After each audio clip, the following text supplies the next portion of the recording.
1 ಲಕ್ಷ ರೂಪಾಯಿ ಇದೆ, ಆದ್ರೆ ನಂದಲ್ಲ. ಯಾರ ಕೈಯಲ್ಲಿ ದುಡ್ಡಿರುತ್ತೋ ಅದು ಅವ್ರದೇ ಅಂತ ಕಾನೂನೇ ಇದೆ, ಬಳಸ್ಕೋ. ಹೌದಾ? ಆದ್ರೆ ನನ್ ಪತಿ ಪರಮೇಶ್ವರ ಬ್ಯಾಂಕ್ ಹಾಕೋಕ್ ಹೇಳಿದಾರೆ. ಬ್ಯಾಂಕ್ ಹಾಕಿದ್ರೆ ಏನ್ ಕೊಡ್ತಾರೆ? ರಸೀದಿ ಕೊಡ್ತಾರೆ. ಉಪ್ಪು ಖಾರ ಹಾಕೊಂಡು ನೆಕ್ಕು. ಯಾಕೆ ಹಾಗೆ ಹೇಳ್ತಾ ಇದ್ಯಾ? ಈಗ ಬ್ಯಾಂಕ್ ಬಡ್ಡಿ ಎಷ್ಟು ಕಡಿಮೆ ಆಗಿದೆ ಗೊತ್ತೇನೆ? 100%. ಅದ್ರಲ್ಲಿ ಅರ್ಧ. ಒಂದ್ ಟೈಮಲ್ಲಿ 15% ಕೊಡ್ತಾ ಇದ್ರು, 5 ವರ್ಷಕ್ಕೆ ಡಬಲ್ ಆಗ್ತಿತ್ತು. ಈಗ ಸಿಂಗಲ್ ಆಗತ್ತಾ? ನಾವ್ ಅದನ್ನ ಡಬಲ್ ಮಾಡ್ಕೋಬೇಕು. ಹೇಗೋ ನಿನ್ ಗಂಡನ್ ದುಡ್ಡು ಬರೋದೇ ಕಡಿಮೆ, ಈ ತರ ಬಂದಾಗ ಯಾರಿಗಾದ್ರು ಬಡ್ಡಿ ಕೊಡು.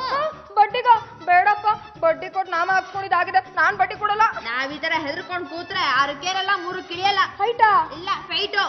ಬಾರು ಜನ ನನ್ನ ಬಡ್ಡಿ ಮಕ್ಳು ಅಂದ್ರೂ ಪರವಾಗಿಲ್ಲ ಕಣೆ, ನಾವ್ ಉದ್ಧಾರ ಆಗೋದು ನೋಡ್ಬೇಕು. ಯಾರಿಗೆ ಬಡ್ಡಿ ಕೊಡೋಣ?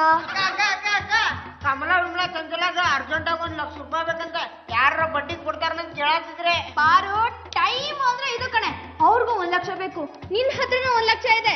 ಇಬ್ರು 30 ಕೊಡು, ಒಬ್ಳಿಗೆ 40 ಕೊಟ್ಟು ಕಳ್ಸು. ಅದ್ರ ವಸೂಲಿ ಮಾಡೋದು ಹೇಗೆ? ನಮ್ ಸುಬ್ಬ ಇದನ್ನೆಲ್ಲ ಕಳ್ಸೆ, ಕುಳ್ಳಗ್ ಹೋಗ್ತಾನೆ ಬೆಳ್ಳಗ್ ಬರ್ತಾನೆ.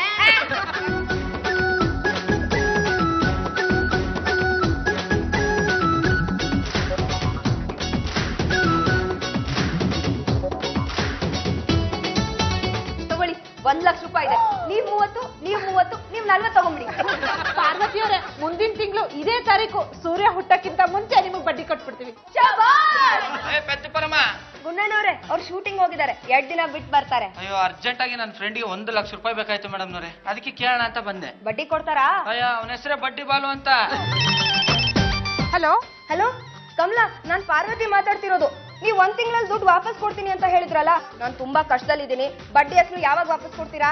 ಇವತ್ತಿಗೆ 1 ತಿಂಗಳಾಯ್ತು ಅಷ್ಟೇ. ಅದಕ್ಕೆ ಫೋನ್ ಮಾಡಿದ್ದು, ನನ್ಗೆ ಇವತ್ತೇ ದುಡ್ಡು ವಾಪಸ್ ಬೇಕು. ಅಯ್ಯೋ, ಸಡನ್ ಆಗಿ ಕೇಳಿದ್ರೆ ಹೇಗ್ ಕೊಡಕ್ಕಾಗುತ್ತೆ? ಏನ್ರಿ ಹೀಗ್ ಹೇಳ್ತಾ ಇದ್ದೀರಾ? ನಿದ್ದೆ ಕಣ್ಣಲ್ಲಿ ಕೇಳಿದ್ರು ವಾಪಸ್ ಕೊಡ್ತೀನಿ ಅಂದಿದ್ರಿ. ಅವ್ರಿಬ್ರಲ್ಲಿ ಇಲ್ಲೇ ಇದ್ದಾರೆ, ಆದ್ರೆ ಸದ್ಯಕ್ಕೆ ಕೊಡಕ್ಕಾಗಲ್ಲ ಅಂತಿದ್ದಾರೆ. ಸಾಲ ಕೊಟ್ಟವ್ರಿಗೆ ವಾಪಸ್ ತಗೊಳ್ಳೋದು ಗೊತ್ತು. ಈಗ ನೀವ್ ದುಡ್ಡು ಕೊಡ್ತಿರೋ ಕೈ ಕಾಲ್ ಮುರಿಲೋ? ಓಹೋ, ಕೈ ಕಾಲ್ ಮುರಿಯೋ ಲೆವೆಲ್ ವರ್ಗು ಬಂದ್ರ ನೀವು? ರೀ, ಅದೇನ್ ಮಾಡ್ತೀರೋ ಮಾಡ್ಕೊಡ್ರಿ, ನಾವ್ ದುಡ್ಡು ಕೊಡಲ್ಲ.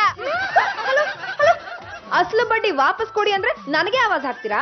ವಾಪಸ್ ಕೊಡ್ಬೇಕು ಅಂತಾನೆ ಇದ್ವಿ, ಆದ್ರೆ ನಮ್ ಮೂವರ್ಗೂ ಮಕ್ಳಿದಾರಲ್ಲ, ಅವ್ರನ್ನ ಪ್ಲೇ ಹೋಮಿಗೆ ಸೇರ್ಸಿದೀವಿ. ಪ್ಲೇ ಹೋಮ್ ಫೀಸ್ ಕಟ್ಟಷ್ಟೊತ್ತಿಗೆ ನಮಗ್ ಸಾಕಾಗ್ಬಿಡುತ್ತೆ. ಆದ್ರೆ ನನಗೆ ಪ್ಲೇ ಹೋಮ್ ಮಾಡ್ತಿದಿರಲ್ಲ. ಮಕ್ಳು ಅಂದ್ಮೇಲೆ ಪ್ಲೇ ಹೋಮ್ಗೆ ಹಾಕ್ಲೇಬೇಕು, ಟ್ಯೂಷನ್ ಸೇರ್ಸ್ಲೇಬೇಕು, 1000 ರೂಪಾಯಿ ಖರ್ಚಾಗುತ್ತೆ. ಪ್ಲೇ ಹೋಮ್ಗೆ ಎಷ್ಟ್ ಮಹಾ ಖರ್ಚಾಗತ್ರಿ? ಮಕ್ಳನ್ನ ನಮ್ಮನೆ ಕಳ್ಸ್ಕೊಡಿ, ನಾನ್ ನೋಡ್ಕೊಳ್ತೇನೆ. ನೀವು ಅಷ್ಟು ಸಹಾಯ ಮಾಡ್ಬಿಟ್ರೆ 1 ವಾರದಲ್ಲಿ ನಿಮ್ ದುಡ್ಡೆಲ್ಲ ನಾವು ವಾಪಸ್ ಕೊಟ್ಬಿಡ್ತೀವಿ. ಹೌದೌದು. ನಡಿಯೋ ಸುಬ್ಬು, ನಾಳೆಯಿಂದಾನೆ ನಮ್ಮ ಮನೇಲಿ ಪ್ಲೇ ಹೋಮ್ ಶುರು ಮಾಡೋಣ. ಸುಬ್ಬ, ಮಕ್ಳು ಜವಾಬ್ದಾರಿ ಎಲ್ಲ ನಿಂದೆ. 1 ಮಗು ಮಿಸ್ ಆದ್ರೂ ಎಲ್ಲ ನಿಮ್ ಮಕ್ಕಳ ತಲೆ ಮೇಲೆ ಬರುತ್ತೆ. ಹೌದು ಪರು, ಬಲಿ ಹಾಕ್ಬಿಡ್ತಾರೆ. ಮಕ್ಳು ಕಳ್ಳಿ ಅಂತ ಅವಾರ್ಡ್ ಕೊಟ್ಟು ಎಲ್ಲ ಟಿವಿಲೂ ನಿಂದೆ ನ್ಯೂಸ್. ಸುಬ್ಬು, ಎಷ್ಟ್ ಮಕ್ಳಿದಾರೆ ಅಂತ ಲೆಕ್ಕ ಹಾಕೋ. ಒಟ್ಟು 7 ಮಕ್ಳು ಇರ್ಬೇಕು. 1 2 3 4 5 6 ಮೂಲೆ ಕುಡಿದ್ಬೋದನ್ನ ಬರೀ 6 ಅದಾವೆ. ಸರಿಯಾಗಿ ಎಣ್ಸೋ. ಕರೆ ಟೆನ್ಷನ್ ರೀ, ನೀವು ಬೇಕಂದ್ರೆ ಎಣ್ಣಸ್ಕೋರಿ. ಕೊಡು, ನಿಂಗೆ ಲೆಕ್ಕನೇ ಬರೋಲ್ಲ. 1 2 3 4 5 6. ಅಕ್ಕ, ನೀನೇ ಹುಡ್ಕೆ. ಜಾಗ ಬಿಡು, ಮಗು ಹುಡುಕ್ತೀನಿ. 7 ಮಕ್ಳಲ್ಲಿ 6 ಮಕ್ಳು ಇನ್ನೊಂದು ಮಗು ಎಲ್ಲೋಯ್ತು? ಅಕ್ಕನ ಕಣ್ಣ ಕಣ್ಣಿ ನೋಡ್ಕೊಂಡು ನೀನ್ ಗೇಟ್ ಸದಕ್ತಿಲ್ಲ. ಇನ್ನೊಂದು ಎಲ್ಲಿ ಹೋದೆ? ಆಂಟಿ, ಆಂಟಿ, ಮನೆಯೆಲ್ಲ ಹುಡುಕ್ತಾ ಎಲ್ಲೂ ಸಿಗ್ಲಿಲ್ಲ. ಈ ಪಾರ್ವತಿ ಅವರೇ, ನನ್ ಮಗು ಸಿಕ್ತೇನ್ರಿ? ಹುಡುಕಿ ಸಾಕಾಗೋಯ್ತು. ನಿಮ್ ಮಗಳು ಎಲ್ಲೂ ಸಿಗ್ಲಿಲ್ಲ. ಎಲ್ಲ ಕಳ್ಸಿದ್ರಿ? ನಾವೆಲ್ಲ ಕಳ್ಸಿದ್ವಿ. ನಿಮ್ ಮಗುನ ನೀವು ಸರಿಯಾಗಿ ಬೆಳೆಸ್ಬೇಕಾಗಿತ್ತು. ರೀ, ಇಲ್ಲಿ ಬಿಟ್ಮೇಲೆ ನೀವು ಸರಿಯಾಗಿ ನೋಡ್ಕೋಬೇಕಾಗಿತ್ತು. ಅಮ್ಮ, ಮಗು ಕಣ್ಣ, ಎಲ್ಲೇ ಹೋಗಿದ್ದೆ? ಇಲ್ಲೇ ಬಚ್ಚಿಟ್ಕೊಂಡಿದ್ದೆ. ಯಾವಾಗ್ಲೂ ಹೀಗೆ ಅಲ್ಲಿ ಇಲ್ಲಿ ಬಚ್ಚಿಟ್ಕೊತಾ ಇರ್ತಾಳೆ. ನೋಡಿದ್ರ ನಿಮ್ ಮಗಳು ಎಷ್ಟು ತರ್ಲೆ ಅಂತ. ನನ್ಗಂತೂ ಈ ಪ್ಲೇ ಹೋಮ್ ಸವಾತಾನೆ ಸಾಕಾಗೋಗಿದೆ. 1 ವಾರ ನೆಟ್ಟ ನಿಮ್ ಪ್ಲೇ ಹೋಮ್ ನಡ್ಸಕ್ ಆಗ್ಲಿಲ್ವಲ್ರಿ? 2 ದಿನಕ್ಕೆ ಕ್ಲೋಸ್ ಮಾಡ್ತೀನಿ ಅಂತಿದ್ದೀರಾ? ಅದಕ್ಕೇನಿವಾಗ? ಚಾಲೆಂಜ್ ಪ್ರಕಾರ ಬಡ್ಡಿ ದುಡ್ಡು ಕೊಡೋ ಹಾಗಿಲ್ಲ. ಹೋಗ್ಲಿ, ಅಸ್ಲಾದ್ರೂ ಕೊಡಿ. ಅಸ್ಲು ಕೊಡಕ್ಕೆ ನಮ್ಮ ಹತ್ರ ದುಡ್ಡು ಇರ್ಬೇಕಲ್ರಿ?